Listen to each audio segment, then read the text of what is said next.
When I was 13, in order to improve finances in our home, I would get on a bicycle and deliver meat for the local butcher.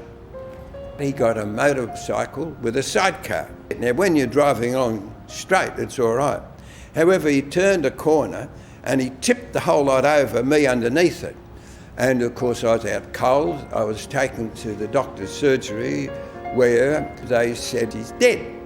When I stirred, it caused great interest, and they took me off to hospital, the Children's Hospital, which I stayed for 3 months. Having had that experience, I had a bit different feel about life because every day, every week, every month was a bonus to me. When the Japanese entered the war through Pearl Harbor, was on the Sunday. The following Friday, the 13th of December 1941, I went to the Air Force. I thought they'd send me over to England, put me in a bomber and away we'd go. Unfortunately, the Air Force didn't work that way. They said, right, we want you to be a pilot. But I thought it'd take too long in training. No, I'll be a radio operator because I get the war quicker.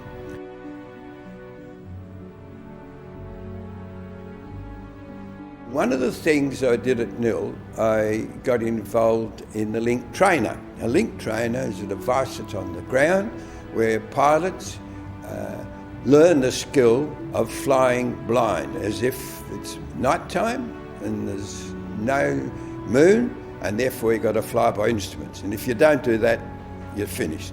I did so much of this, I became very proficient in flying an Anson on instruments.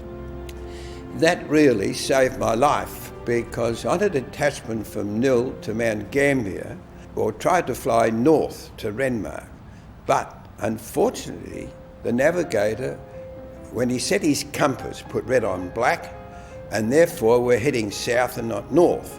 So I then got them to switch the aircraft around 180. In so doing, at that precise time, the pilot got ill and the plane was making relatively violent manoeuvres. I was able to shift the pilot out of the pilot seat and I took over the flying of the plane. However, one of the two trainees decided that as I was a waterside pilot, he didn't think there was any future him staying with the plane and bailed out. Notwithstanding, I did everything I could to stop him. Unfortunately, his parachute didn't open and he died on the rocks underneath.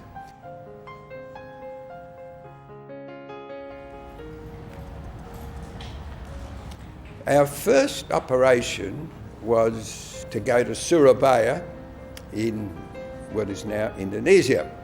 Only the pilot and navigator were briefed because if the crew were forced down and interrogated by the Japanese, if you didn't know where you're going to be, you were safer.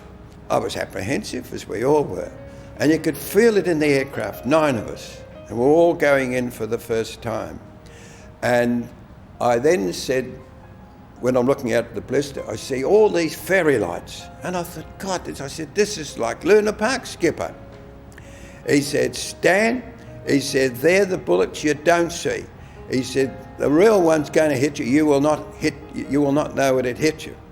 Then in a very plaintive reply, I said, Skipper, may we go home now? I said, it absolutely brought the crew to its knees. They all laughed, and the skipper said afterwards, that was the deciding factor which enabled the crew to settle down and do the job we're assigned. War is awful, terribly awful, a waste of time. No such thing as glory. Is it going to feed us? Of course it's not. In fact, what about all the injured ones? What about the repatriations hospital, where for the rest of their life they're caught there serving their country in order for us all to be free? That's what it's about. There's no big flag waving, it's just a fact of life.